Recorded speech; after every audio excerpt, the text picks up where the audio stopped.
प्रिय बच्चों नमस्कार। एनसीईआरटी मैथ क्लास 10th में आपका स्वागत है। तो प्रश्नावली 1.2 में ही प्रश्न नंबर 3 आज हल करेंगे। तो आइए सबसे पहले सवाल पढ़ लेते हैं। प्रश्न 3 है, अभाज्य गुणनखंड विधि द्वारा निम्नलिखित पूर्णांकों के एचसीएफ और एलसीएम ज्ञात कीजिए। तो एचसीएफ और एलसीएम ज्ञात करना है अभाज्य गुणनखंड विधि द्वारा। तो 3 सवाल दिए हुए हैं। तो पहला सवाल है 12, 15 और 21। तो आइए पहला सवाल हल करते हैं। तो सबसे पहले सवाल लिख लेते हैं। तो इनका एलसीएम ज्ञात और एचसीएफ ज्ञात करने के लिए सबसे पहले इनके अभाज्य गुणनखंड निकालेंगे। तो सबसे पहले 12 के निकालेंगे। तो लिखेंगे 12 के अभाज्य गुणनखंड।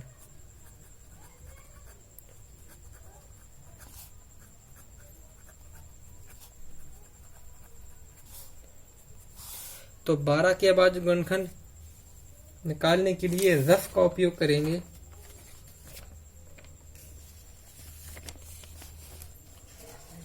तो देखिए 2 6 12, 2 3 6, 3 एकम 3।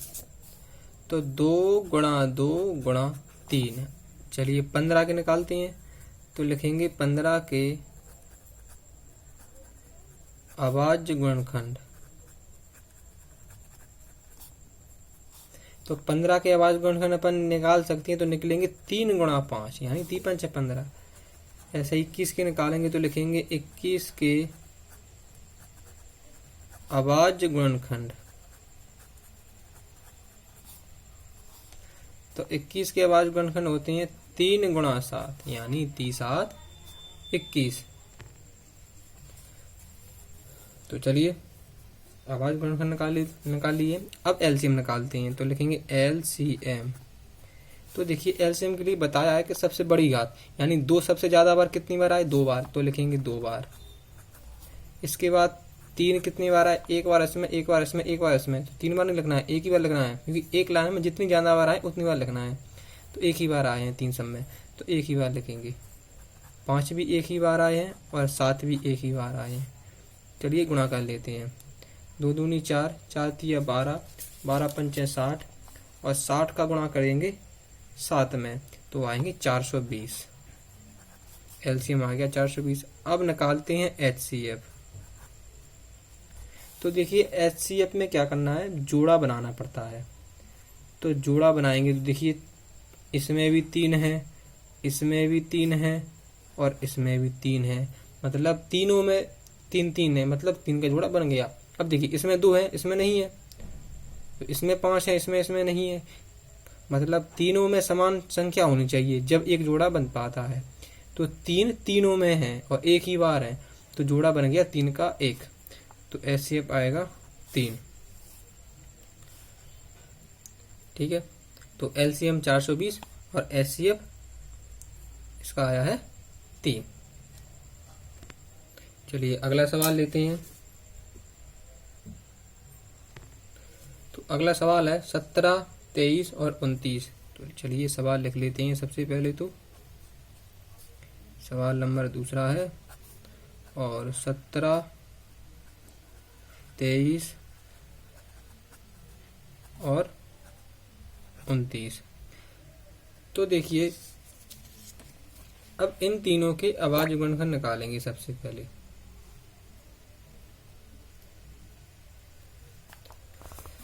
तो अभाज्य गुणनखंड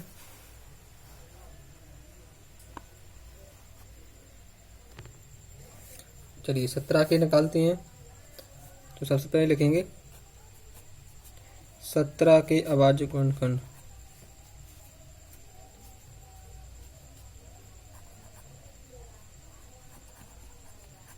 अभाज्य गुणनखंड। तो 17 के अभाज्य गुणनखंड, चूंकि 17 एक अभाज्य संख्या है तो इसके गुणनखंड 17 ही होंगे। अब निकालते हैं 23। तो लिखेंगे 23 के अभाज्य गुणनखंड।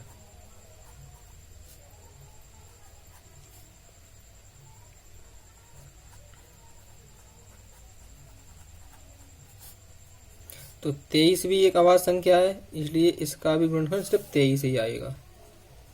29 के निकालते हैं तो लिखेंगे 29 के अभाज्य गुणनखंड।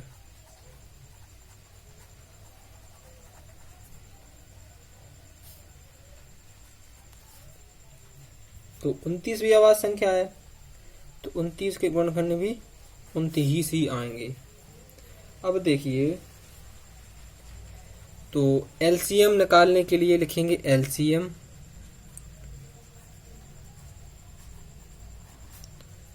तो एलसीएम में क्या करना है देखना पड़ता है।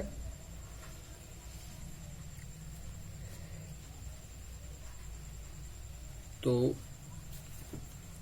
अब देखिए, तो इसमें जब तीनों अभाज्य संख्याएं हैं तो इनके गुणनखंडों में अब एक और लिख सकते हैं अपन। अब ये क्यों लिखा है?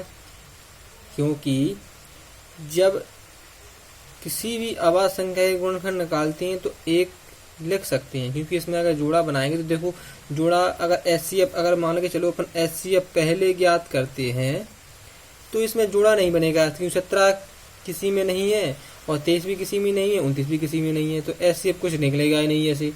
तो अभाज्य संख्याओं का एचसीएफ हमेशा एक होता है। क्या होता है? अभाज्य संख्याओं का एचसीएफ हमेशा एक होता है, क्योंकि एक तो सब में ही है। क्योंकि अब जब अपन गुणनखंड निकालेंगे 17 के तो 17 एकम 17 तो एक आएगा, नहीं 17 तो आएंगे ही, तो साथ में एक भी सब में चलता है, तो एक तो सब में ही रहेगा। कहने का मतलब है कि एक जोड़ देखो, एक इसमें भी है, एक इसमें भी है और एक इसमें भी है, तो एचसीएफ क्या आएगा? एक। या अपन ऐसा भी कह सकते हैं कि अभाज्य संख्याओं का एचसीएफ हमेशा एक ही होता है। अब एलसीएम में क्या करना है?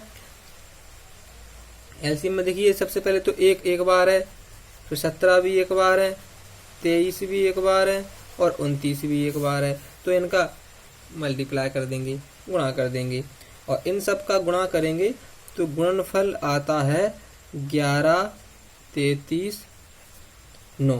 तो ये इनका एलसीएम हो जाएगा और एचसीएफ एक होएगा, कि जोड़ा किसी के नहीं मिल रहा है, तो एक तो सब में था, तो एचसीएफ आएगा एक। चलिए अगला सवाल लेते हैं। चलिए 8, 9 और 25, तो इसमें सबसे पहले 8 के गुणनखंड निकालेंगे तो लिखेंगे 8 के अभाज्य गुणनखंड।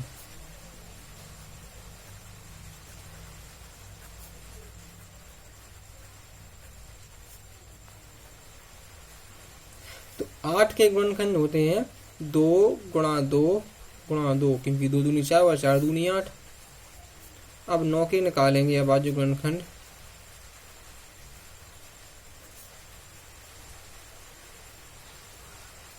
तो 9 के गुणनखंड होते हैं 3 गुणा 3, क्योंकि 3 प्रकार 9। तो 25 के निकालेंगे अभाज्य गुणनखंड।